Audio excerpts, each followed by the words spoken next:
Hey YouTube, it's Marida and welcome to another edition of the Nurse Lounge. And in this edition, we're going to continue my series with my narcissistic marriage, my road to recovery. And today's topic is, how are the children doing? If you want to see what's going on with my boys, my girls, stay tuned.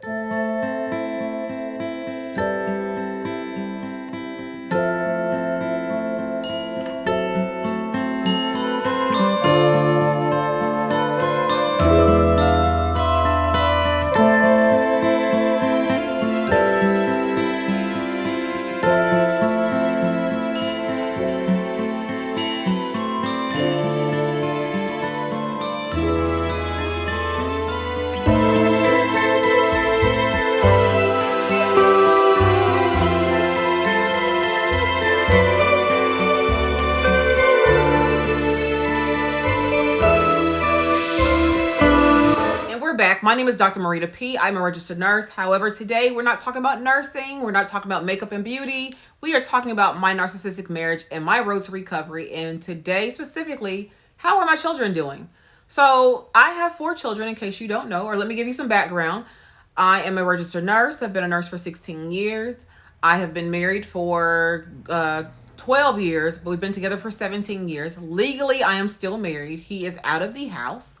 He's been out of the house since May, or since April, and it is now November, the end of November, beginning of December, depending when I put this video out.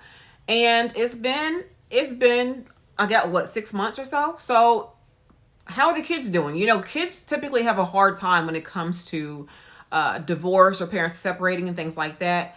And so I just want to talk about a little bit about how this has impacted my children in a positive and negative way. So we're going to go ahead and start with the negative first, because that is the obvious, that when people separate, when parents separate, that there is some kind of negative component to it, that children typically love both parents and they don't want to see their parents separate, but it is what it is. Because for me personally, I made the decision to go ahead and move on because of the fact that I needed my boys to understand that women don't tolerate this.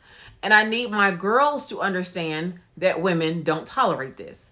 I do not want my girls falling victim to a man who treats them this way, or a grown boy, shall I say, who treats them this way, who does not take care of their responsibilities, who does not take care of their family, who is not a protector, provider, and does not profess for their family. And because I did not have that type of relationship in my marriage, it was time for me to go, but I needed to demonstrate to my kids that no, your mom is not going to stand for the BS. And after 17 years in a relationship, I think it's time to move on. And so I will admit that I had hesitations about moving on. I said, no, I'm going to stay until they get older. But what am I actually teaching my boys and my girls? What am I teaching my children when you stay in a relationship that is not working? Does that show them or demonstrate to them that you tolerate anything just for the sake of being married? And I just made up in my mind that I lived unhappily for 17 years, or for 12 years. I lived unhappy because he was great for the first 5. So I lived unhappily for the past 12 years. Why would I want to live one more day or for the next 20 years unhappy? Shouldn't marriages be happy most of the time? Of course you have issues, but shouldn't they be happy most of the time? Shouldn't your children see what a successful marriage looks like? Or if it's not successful, see that you can be on your own and be okay. So again, that's the reason why I said, okay, I have to go. So with that being said, now it's time for us to talk about how are my children doing. So the negative part of it. For my girls, it's really not a negative per se, because my oldest daughter doesn't even live here.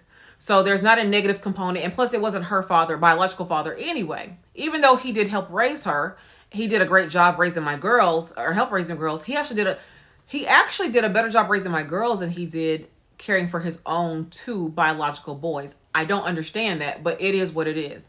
And again, because how he raised my girls, who are older, they are 22 and 19, I just knew he would do a phenomenal job if we ever had children together. Well, fast forward, obviously he did not. You know, the boys are now 11 and 8 years old. And negatively for my girls, it has not really impacted them in a negative way. Negatively for my boys, it has. Because for one, for the youngest one, for both boys, this is their father. The oldest boy actually realizes though, however, this something is not right with this situation, and he understood as to why I needed to move on. Now, did he's told me from time to time, oh, I miss my dad, which of course you're gonna miss. I mean, even women, even people who have been abused, miss the abuser. They don't miss the treatment, but they miss whatever they're comfortable with. They miss whatever they're used to. So of course he would miss his father. There's no issues with that. I'm sure if life could work itself out where he could be back here, which he could never be back here, but that he would do the right thing, that he would love, they would love to have a relationship, or the boys would love to have a relationship with their father. However, because financially the dad is not being responsible, does not call the boys, does not do anything to help with the boys, he does not financially care for the boys in any aspect, this is where the boys are losing out.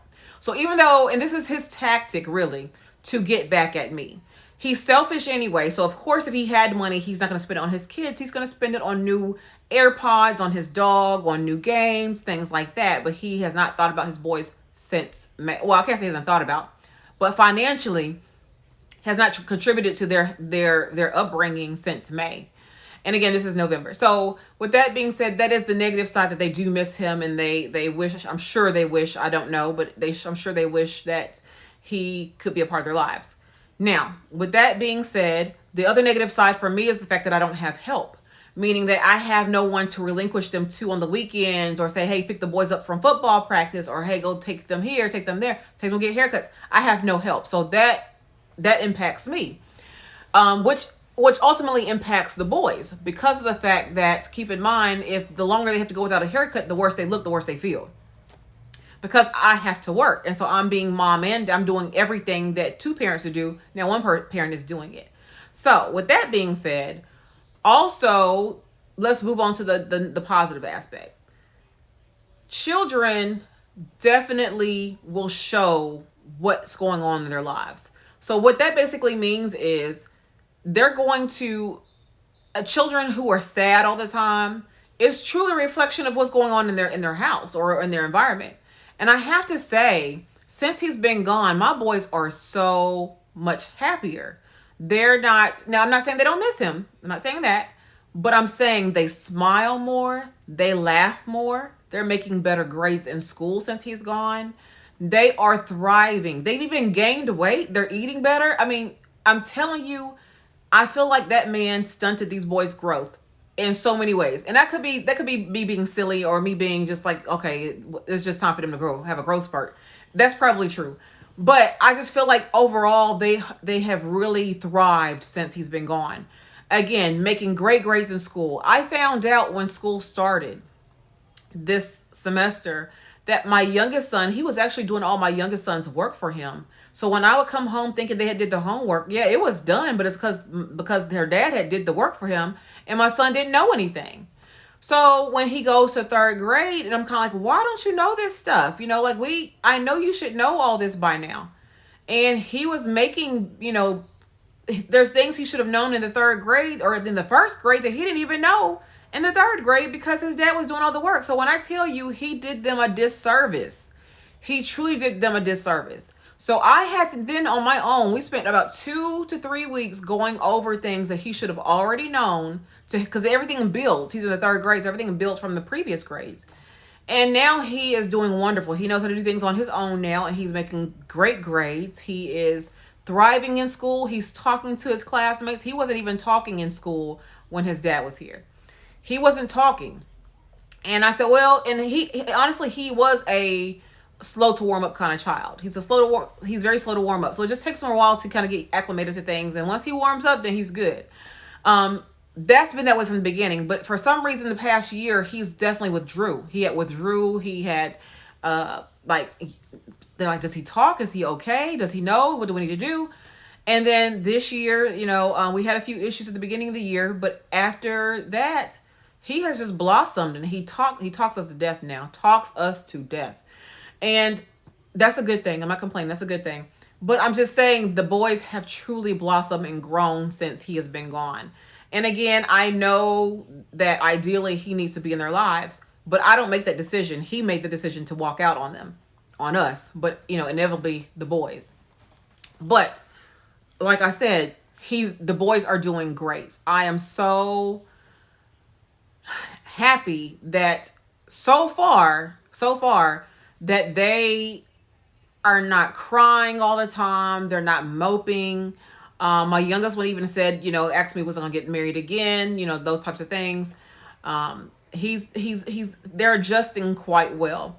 Now, when their dad does come back in the picture at some point, I hope in their lives he comes back in the picture for the sake of the boys, not for the sake of me, that they can have some type of relationship. But for now, there is no relationship because he chooses not to have one with the boys, because he's just being spiteful. And that goes back to their maturity. They are very immature people. When it comes to narcissists, they are so below the radar. They are so emotionally low when it comes to their IQ. They are so immature. They are just so low on everything. So with that being said, I'm just happy that my boys are thriving and doing well. My girls, on the flip side, my oldest daughter has admitted to me when he was here, she finally admitted this to me probably about maybe around Mother's Day, that she wasn't or seemingly she wasn't even coming home. Like, she's in college or was in college and she was away, but she has a car where she can come back and forth or whatever. And I wouldn't see her but maybe once or twice a semester. And now I see her like once or twice a month. So, and she doesn't live here in the same city as I do, but still she comes to visit more often. And she's even commented, even the energy in the house is so much better here. The negative energy is gone. She said things are so much better since he's been gone. And I'm learning things from either my girls and my sons that my soon-to-be ex-husband used to do. And I'm like, why didn't I know any of this? They never told me any of this. The things that they used to do, my sons are beginning to tell me stories of things he would do that was unsafe, that I knew he was not the best. But I didn't know he would do things. And my son would say how scared he would be when it came to him. Like, he would drive, the speed limit may be 35, but he would purposely drive like 55 to 60 on the 35-mile-an-hour streets with them in the car. And he would talk about how scary that was for them. The boys would say that, how scary this was. And I'm kind of like, wow, I never knew. I knew he would do some crazy things like that, but I never knew I knew he speed because he has plenty of speeding tickets. But I never knew that he would do that with the kids in the car to the point of going 55 and 60 and a 35, especially when you already got tickets out there that you're not paying for. So, the kids have taught me a lot and showed me a lot about what's been going on. So I'm grateful for the fact that I have made the decision to leave. In case you didn't know, I'm still legally married. I'm actually going to start the process of divorce early next year, 2021. But again, I want to come to you with these videos because of the fact that dealing with a narcissist is very difficult. When you're going through the process of being with a narcissist, you're kind of trying to figure out what's me and what's him. They will manipulate you to thinking everything is your fault. You did everything wrong. They gaslight, they feature fake, they play the victim. They do all these things very, very well, and they have us to believe that this is who they are. And then the mask comes off, and you're kind of like, who are you? Who is this person that I'm married to or I'm in a relationship with? And for some people, they find it to be like, oh, okay, well, why is he or she acting this way? Is it my fault they're acting this way? No, it's not your fault. It's all them. They have a disorder. They have a problem. And a lot of times their problems stem from childhood or something that's happened traumatic to them in their lives that they have not been able to resolve. And as a result of that, they feel entitled. They feel like they are the victim of everything. Everything is your fault or society's fault or whoever's fault, but it's never theirs. They're never accountable for anything. And unfortunately for me, not only did I have a narcissist, but I had a low functioning narcissist, which means not mentally low functioning, but just meant in terms of society wise, like he would have the lowest paying jobs. He would work. Don't get me wrong. He always worked, but he would never strive for anything better. He knew it would be struggling and he would not go get another job to help support us, or he would not get a better paying job to support us. He would go for those entry level positions knowing he had 5 kids to take care of, including his own daughter that he never financially took care of. And so anyway, those are the kinds of things that has happened or transpired over the past few months. The boys, in my opinion, are doing wonderful. I do plan on getting them counseling here in the near future, as well as for myself, so we can kind of, deal with and heal from this whole process and move on in our lives. And so the boys can continue to thrive and do well when it comes to their school and whatever the academic endeavors as well as potentially professional endeavors when they grow up. Because keep in mind, things that happen to you as a child definitely have an impact on you when you become an adult. Whether you believe that or not, everything that we are today is because of who we were as a child and what happened to us as a child, whether it be good or bad. If we have a bad upbringing, does not mean that you're going to be a bad person.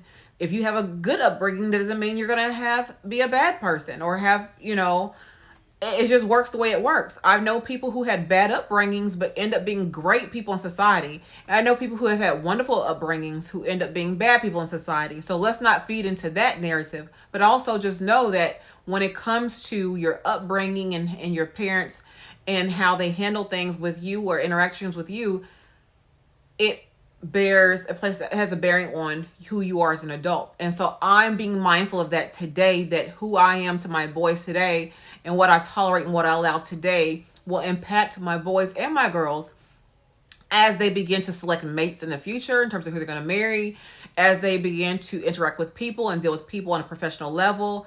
It's going to end up being the exact same way. And I don't want my boys to have those type of issues. So that's the reason why, I'm having to, make the decision to go ahead and leave and things like that and take care of my children the way they should be taken care of. With that being said, I am pretty much done with this video. But if you have any questions or concerns, let's chat in the comments per usual. If you care to follow me on IG, you will find me over there. It is a nursing page. It's my nursing blog page, but you'll find me over there.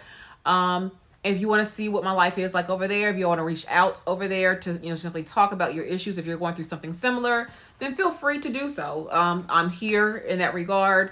Some videos or some people that I actually listen to when it comes to narcissism are going to be listed in the description box below. So if you want to see who I watch when it comes to narcissist and narcissism, definitely look at that. And that's pretty much it. Until the next time, I'll see you in the next video. You all take care. Bye-bye.